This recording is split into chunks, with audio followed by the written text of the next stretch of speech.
दोस्तों, हमने एक नया सिलेबस शुरू किया है, क्लास 10th के मैथ्स का पूरा सिलेबस, वो भी पूरे कंसेप्ट के साथ। क्या आप जानते हैं कि मैथ्स का आधा से ज़्यादा सिलेबस नंबर की अच्छी पकड़ से काफ़ी आसान हो सकते हैं। नंबर की अच्छी पकड़ से काफ़ी आसान हो सकते हैं मैथ्स के सिलेबस। यदि नहीं पता है तो कोई बात नहीं। यदि आप नंबर्स में कमज़ोर है तो आपको क्लास 10th के मैथ्स के सिलेबस में बहुत सारे चैप्टर्स में कठिनाइयाँ हो सकती है, जैसे ट्रिग्नोमेट्री, ज्यामिति एवं अलजेब्रिक आदि।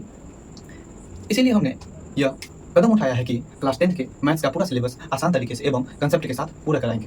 तो इसमें हमारा पहला कदम है नंबर, क्योंकि नंबर को मैथ का किंग कहा जाता है। मैथ का किंग नंबर को कहा जाता है, किंग कहा जाता है, मैथ का किंग नंबर को कहा जाता है।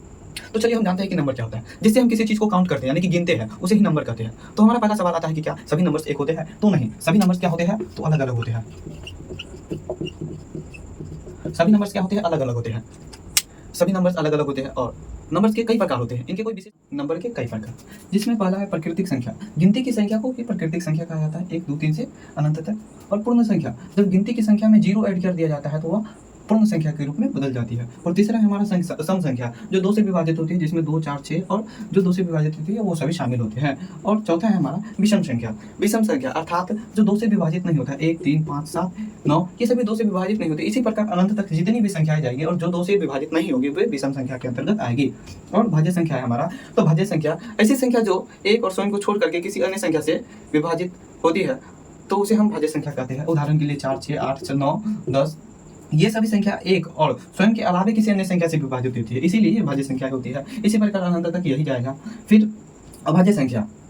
अभाज्य संख्या उन संख्या को कहते हैं जो एक और स्वयं के अलावा किसी अन्य संख्या से विभाजित हो ही नहीं, जैसे 2 3 5 7 से लेकर ऐसी संख्याएं अनंत तक जाएगी। और परिमेय संख्या, ऐसी संख्या जिसे p बाई क्यू के रूप में लिखा जा सके। किसमें? तो p बाई क्यू के रूप में लिखा जा सकता है, जहाँ q बराबर 0 नहीं होना चाहिए।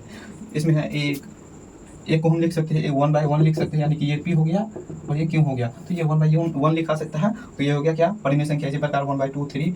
और जब रूट के अंदर में रहे, रूट के अंदर में ये 16 है, रूट के अंदर में 16, इसे रूट से बाहर निकाल सकते हैं, तभी यह परिमेय संख्या संभव है। जब यदि रूट से अंदर नहीं निकलता तो यह परिमेय संख्या नहीं होता, परिमेय संख्या नहीं होता। परंतु अभी निकल गया, इसलिए परिमेय संख्या है। इसी प्रकार रूट 121 और अन्य संख्या अनंत तक भी जाएगी। और अपरिमेय संख्या जस्ट इसका परिमेय का उल्टा, जिसे p बाई क्यू के रूप में नहीं लिखा जा सकता है, equal to p by q के रूप में नहीं होता है। जैसे रूट 3 अपरिमेय संख्या के रूप में जब संख्याएं दोहराती जाती है पॉइंट के बाद, वो भी नहीं होती है। और रूट 11 रूट 3 क्यों है ये? क्योंकि ये रूट से बाहर नहीं निकलती है दोनों, इसीलिए अपरिमेय संख्या की श्रेणी में आया है।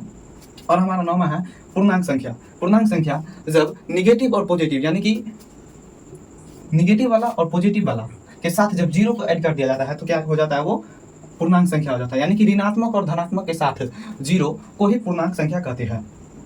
और फिर हमारा है 10वां लास्ट, वास्तविक संख्या। जब परिमेय संख्या और अपरिमेय संख्या को जोड़ दिया जाता है तो वही वास्तविक संख्या होता है, यानी कि परिमेय संख्या इन सभी को और इन सभी को जोड़ दिया जाएगा तो क्या होगा? वास्तविक संख्या का निर्माण होता है। तो ये रहे हमारे सभी इंपॉर्टेंट नंबर्स। इनसे हम क्लास 10th के मैथ्स के सिलेबस को आसानी से नंबर्स की जानकारी को एकत्र किया। अब आप तैयार रहिए, अगली वीडियो के साथ हम आ रहे हैं और अगली वीडियो में हम क्लास 10th के महत्वपूर्ण टॉपिक्स पर चर्चा करेंगे।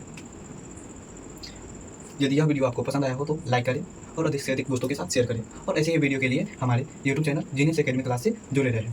Thank you.